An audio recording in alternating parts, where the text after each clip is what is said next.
Hi friends, welcome back to my channel. So ఇవాళ video వచ్చేసి మీకు ఆల్రెడీ వెడ్డింగ్ కార్డ్స్ యూజ్ చేసుకొని print ఎలా తీసుకోవాలో మీకు ఆల్రెడీ చూపించాను కదా.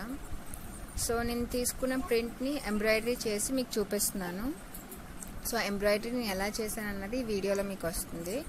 సో ఫస్ట్ నేను ఏం చేశానంటే మొత్తం ఆ లైన్స్ అన్ని బార్డర్ లైన్ కింద గీసేసుకున్నాను. వర్క్ ఏం చేశానంటే ఇది గోల్డ్ జరీ థ్రెడ్ అండి, దాంతో నేను మొత్తం అవుట్లైన్ మొత్తం కుట్టేశాను ఫినిషింగ్ బాగుంటుందని. సో స్టిచెస్లో చాలా ఉంటాయండి, బేసిక్ స్టిచెస్లోని నేనైతే ఈ స్టిచ్ ఎంచుకున్నాను. ఇంకా చాలా స్టిచెస్ ఉంటాయి మనకి అవుట్లైన్ కింద బాగుంటాయి. నేను ఇది సింపుల్గా అవుతుంది, త్వరగా అవుతుందని ఈ స్టిచ్ ఎంచుకున్నాను. సో మొత్తం నేను గణేష్ అంతా అలాగా కుట్టేశాను, బార్డర్స్ మొత్తం లైన్స్ అంతానా గోల్డ్ జరీ థ్రెడ్తోని. లోపల ఫిల్లింగ్ వచ్చి డిఫరెంట్ మెటీరియల్స్ యూజ్ చేశాను. అంటే కుందన్స్, తర్వాత పూసలు వస్తున్నాయి కదా ఇప్పుడు, అలా అవన్నీ యూజ్ చేశాను.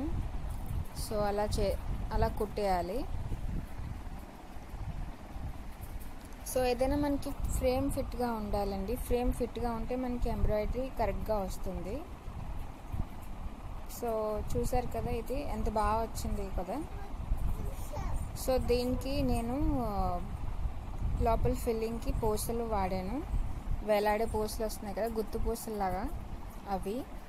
అండ్ తర్వాత సిల్క్ థ్రెడ్ గోల్డ్ది ఫిల్లింగ్కి వాడాను. సో పూసలు ఎలాగా ఫిల్ చేసుకోవాలో మీకు ఇప్పుడు చూపిస్తున్నాను.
సో ఈ విధంగా పూసలు మొత్తం ఫిల్ చేసేసుకోవాలి మనం. నేను ఈ 2 లైన్స్కి ఫిల్ చేశాను. తర్వాత సెంటర్లో మరూన్ కలర్ కుందన్స్ ఉంటాయి కదా, అవి అటాచ్ చేశాను. ఎందుకంటే మొత్తం గోల్డ్ అయిపోయినా బాగోదు, అంత లుక్ అనిపించదని. సో ఈ కుందన్స్ వల్ల కొంచెం అందం వచ్చింది బ్లౌజ్కి. సో అలా మనం ఫ్యాబ్రిక్ గ్లూ ఉంటుంది కదా ఫెవిక్రిల్ వాళ్ళది, అది వేసేసి దానిపైన ఇలా కుందన్స్ అంటించేయడమే. అండ్ తర్వాత సైడ్న మనకి బొట్టు అండ్ సైడ్న హ్యాండ్స్లా వచ్చిన అవన్నీ సిల్క్ థ్రెడ్ యూజ్ చేసి నేను ఫిల్ చేసేసుకున్నాను.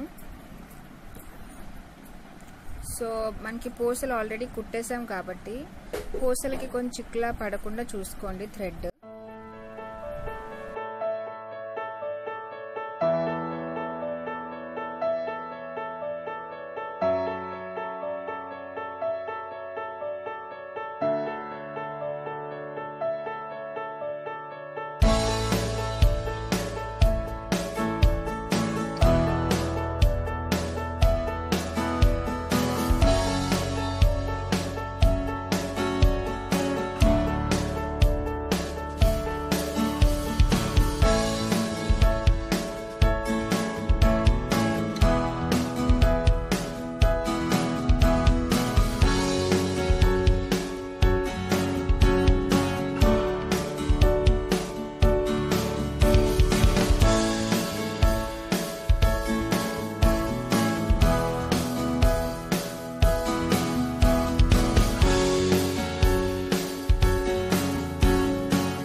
సో ఆల్ ఓవర్గా చూసారు కదా మనకి ఇలా వచ్చింది.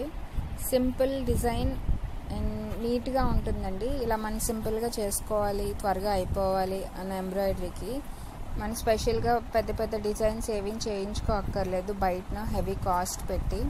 సో నేను పక్కన ఇయర్స్ దగ్గర వచ్చేసి స్టోన్ లైన్ అంటించాను.